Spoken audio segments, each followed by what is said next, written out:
Hello everyone, I am the Bearded Kirby, and welcome to my channel, The Commander Tavern. The Commander Tavern is a channel dedicated to my favorite Magic the Gathering format. The Brewery is a series on this channel showcasing my spicy brews under the deck text. On this episode of The Brewery, I'll be discussing my take on a commander from Innistrad Crimson Vow, Gerolf Visionary Stitcher. If you like this deck or any of the cards I'll be mentioning throughout the video, please consider using my TCG Player affiliate link when purchasing those cards. You can find that link down in the description. It'll really help out the channel. The best way you can help support the channel is with my Patreon. For just $1, patrons get early access to certain videos on YouTube. In fact, patrons got a chance to see this video earlier. You can also support my channel for free by simply liking, subscribing, and sharing, which also helps out a lot. You can join my Discord server for free if you want to join the Commander Tavern community. All pertinent links are down in the description. Alright, let's get back to the episode. Gerolf is a 1/4 human wizard for 2 generic and 1 blue. He has the Zombie Lord ability giving all of your zombies flying. As if that weren't enough, he can create very large zombie tokens for just 1 blue and tapping. You do have to sacrifice a creature to do so, but the zombie will be XX where X is that creature's toughness. Now this is important because you're not swapping one beater for another. You can actually take a very cheap wall or a big booty creature and then turn them into a huge zombie. And then the flying is just icing on the cake, giving evasion to those fatties. So first let's see those thick creatures in the deck with the huge cake. At 0 CMC we have Shield Sphere. This might seem like nothing to write home about, but it's a 6 toughness defender that costs 0. Meaning it's actually a 6/6 blue zombie with flying for just 1 blue. Only use it to block in a pinch though, since it gets a -0/-1 counter when it blocks. At 1 CMC we have Aegis Turtle, Wall of Runes, Kraken Hatchling, Steel Wall, Secret Door, Excavated Wall, CDC's Faithful, and Merfolk Secret Keeper. While each of these 1-drops have a toughness of 4 or greater, only the last 4 have an ability stacked on, making them slightly better. We don't want to mill ourselves, so Excavated Wall might as well be like the first 4.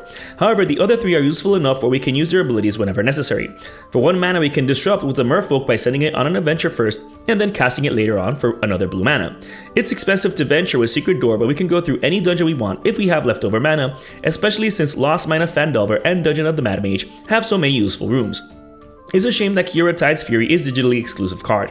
Conjuring a Kraken Hatchling each turn is no joke. With the way Conjure works, it's not a token, meaning that Geralf can use it to make zombie tokens. Oh well. Anyways, at 2 CMC we have Wall of Deceit, Wall of Junk, Tide Drifter, Wall of Mist, and Lupin Prototype.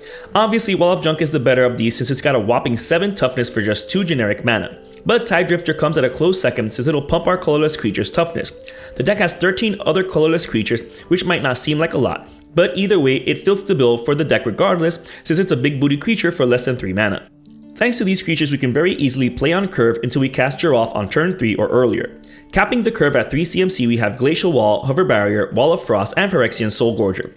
Since I didn't want creatures competing on curve with Gerolf, there aren't as many 3 CMC creatures here. That being said, if you want a more efficient mana curve, there are 4 more 2-drops with big enough toughness that I didn't include in my deck that you can swap in for these if you wanted to. Those being Riptide Turtle, Dragon's Eye Savants, Surge Mare, and Murmuring Phantasm. Again, that can just be your preference, but I've had no problems dropping a thick 1-drop, then a thick 2-drop, and then cast Gerolf, and then cast a thick 3-drop with 1 mana left over to activate Gerolf, assuming no missed land drops of course. The last 3-drop is Glasspool Mimic. This might seem like an odd inclusion since it's not inherently thick on its own. However, it can enter the battlefield as a copy of any of our creatures, which is amazing for those thicker defenders in the deck. Since its backside is a land that can tap for blue, it doesn't even take up a slot in the deck. Saving the best for last, Consulate Dreadnought, Conqueror's Galleon, and Sharex the Raging Isle are the creatures of the deck with the biggest dump truck.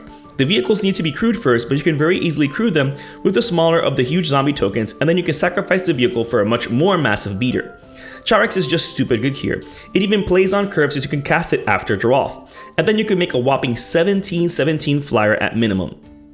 Grenolated Wall is another colorless wall in the deck, but it's not meant as sacrifice fodder. Instead, we can tap it to give a creature +0/+4, which we can do in response to Gerolf's trigger. That way we get an even bigger beater. So good here.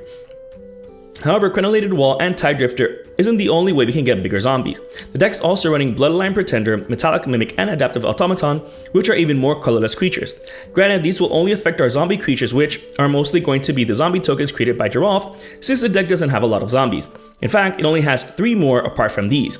Thus, the deck is running Maskwood Nexus, Arcane Adaptation, and Xenograft. These make sure all of our creatures are zombies. That way they all gain the benefits. But more importantly, the creature being sacrificed to Gerolf will be slightly bigger, giving a slightly bigger token that'll even get even bigger with the Lord effects of the deck. Unfortunately, Xenograft only affects creatures on the battlefield unlike the first 2. And that matters for effects from cards like Reflections of Littjara and Necro Duality. Well, at least for the former, since the creature being cast has to be a zombie in order for you to copy it, but once it hits the battlefield, it's a zombie and thus Necroduality will recognize it. That being said, these enchantments are amazing here if we turn all of our creatures into zombies. Gerolf doesn't hit tokens, but at least we can amass an army of thick blockers for when we want to attack with total abandon with our huge zombie tokens. Cleaver Scab is another card that cares about our creatures being zombies. Fortunately, it'll still hit our zombie tokens. So if we had a 17/17 zombie token, we can then sacrifice it and get 2 more 17/17 zombie tokens, essentially gaining 1 net each one time. This is also amazing to do in response to blocks by sacrificing a tapped zombie or at the end of the turn before ours. Coat of Arms also cares about our creatures being zombies. While it's still good if the only zombies we have are the zombie tokens, recall that the deck also has a ton of walls. 13 to be exact, so this will pump them up as well, which in turn makes them even bigger zombies with Geralf. So it's going to always do work here. We can also maximize our huge beaters by simply maximizing Geralf's ability. Illusionist Bracers, Rings of Brighthearth, and a Lithoform Engine do some work in this deck. While the Bracers will do it for free, the other two require paying 2 generic each time to copy Geralf's ability. That being said, for just 3 mana and tapping, we only need to sacrifice 1 non-token creature in order to make 2 huge zombies from it. So doubling up on this effect makes our endgame that much faster. Minamo School at Water's Edge, Fate Stitcher, and Thornbite Staff also help out by untapping Geralf. Thornbite Staff is undoubtedly the best of these though. When we sacrifice the creature, it'll untap Geralf, and then we can do it all over again. So with enough available blue mana, we can potentially sacrifice all of our thick creatures to make huge beaters in a single turn, even at instant speed at the beginning of the end step before our turn, so we can keep mana open for responses just in case. Minamo doesn't even take up a slot in the deck, which is a huge bonus. Oh, and it can tap for blue too. Rogue's Passage is another card that doesn't take up a slot in the deck. If any opponent were to have a blocker that could protect them from a definitely killer zombie, we could just make it unblockable to get through for the kill. Another card that can help make the most of Geralf is Grimoire of the Dead. It helps us eventually get back those sacrificed creatures for grindier games with plenty of board wipes, assuming there are some we couldn't counter or didn't have the counterspell in time for it. We do have to discard a total of 3 cards to get there, and tapping it too, so it takes time. But the payoff is amazing. In fact, it alone can be enough to either deter the board wipe or put opponents between a rock and a hard place. The following cards in the deck are the essential card advantage, responses, and mana acceleration of any deck. We definitely need to protect our board safe from wraths, math bounce, exile, and negative toughness effects. Pact of Negation, Fierce Guardianship, Swan Song, Negate, Counterspell, and Mana Drain is decent enough suite of counter magic to this effect. Board wipes are commonplace in non-CDH pods, but we also have to be careful of mass bounce effects since we'll permanently lose our army of huge zombie tokens. Overcharged Amalgam is another counterspell in the deck but stapled onto a zombie, which is quite the bonus. It does have to exploit a creature when it enters the battlefield, but that's fine. Best of all, it can also hit triggered and activated abilities as well. This is such a great creature in general. But even better here since we can copy it with Cleaver Scab in case of emergencies and then exploit the second copy. Such an amazing combo between them for just 3 mana and tapping. Cyclonic Rift is included for when we want to wipe the board but be in control of it, especially if we need to clear the skies for our zombie flying tokens. Or we can just draw into our interaction thanks to Blue Sun Zenith, Commander's Insight, Diviner's Portent, Drown in Dreams, and Stroke of Genius. We can potentially sink all of our mana into one of these spells at the beginning of the end step before ours in order to keep our hand full of responses. However, believe it or not, even better than these are Biden of Thassa, Coastal Piracy, and Reconnaissance Mission. With our zombies getting flying from Gerolf, chances are that we'll be able to smack some opponents with them. With these enchantments, we can further accelerate our aggro strategy, which is what we're going to be doing anyways. We can also draw cards with War Room and Bonder's Enclave, 2 more cards that don't take up slots in the deck, thanks to them being monocolored. We'll definitely be able to activate the Enclave to draw a card, no question. Thought Vessel and Reliquary Tower are included because they don't really take up a slot in a non-green deck, plus we'll be having big hands most of the time, so they're good regardless. Other interaction we want to be drawing into is Lightning Greaves, Swiftfoot Boots, and Champion's Helm. Fortunately, Gerolf is cheap enough where we can realistically cast him multiple times in a game with little to no effort, but giving him Hexproof or Shroud while also giving him haste can do a lot, especially in the mid to late game. Riptide Laboratory is another way to protect Gerolf without having to use a slot in the deck for it. If things get too dangerous for our trusty Stitcher, we could just bounce him in response and avoid that pesky commander tax. Oh, and it doesn't take up a slot in the deck either. Mystic Sanctuary, yet another card that doesn't take up a slot in the deck, is especially useful at recovering any of the deck's instant speed responses or mass draw spells. This will almost always come into play untapped and best of all, can be fetched for in a pinch. While the deck is running these 4 fetch lands to get Mystic Sanctuary Earth in the deck of basics, you don't really need them, but flashing in Mystic Sanctuary in response to drawing a card is always satisfying. Sword of the Animus and Sword of the Hearthstone Home can help us ramp hard since the deck will always have an attacker swinging. Non-green decks have to do all they can to deal with those pesky land-based ramp decks with green in them. Fortunately, these also provide a pump, making our attacker that much more dangerous. Burnished Heart can also help with ramping basics, being able to copy this with the Reflections of Littjara, Necroduality, or, more realistically, Cleaver Scab is just icing on the cake. With a decent enough engine going, we can definitely get our land-based ramp going smoothly. In any case, Sapphire Medallion and Kefness Monument just make our blue spells cheaper, which is almost as good as getting actual lands onto the battlefield. The Monument only reduces the cost for blue creatures, which is okay since it'll still trigger whenever we cast any creature, freezing any potential blockers, so it does double duty in this deck.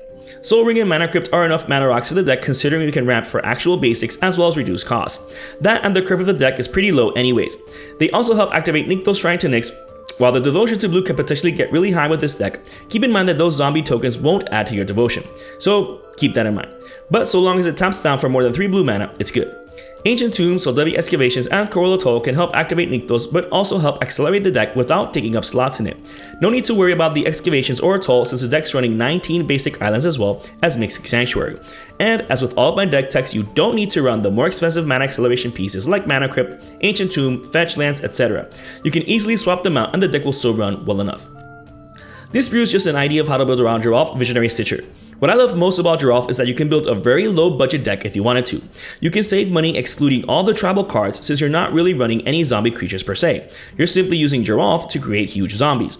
While this build is a bit more optimized, you can definitely take out all of the more expensive cards for more cheap creatures with a big booty, and the deck will still run great for a small fraction of the price. If you're interested in the deck list of this spicy brew of mine, you can find a link to it down in the description. I would like to thank all my patrons for supporting me, and a quick shout out to all my higher tier patrons, the Brewers, for their patronage. I'd also like to thank anyone using my TCG Player affiliate link, that also helps out the channel. And to everyone, thanks for watching this episode of The Brewery on the Commander Tavern. I am the Medic Kirby, and happy brewing.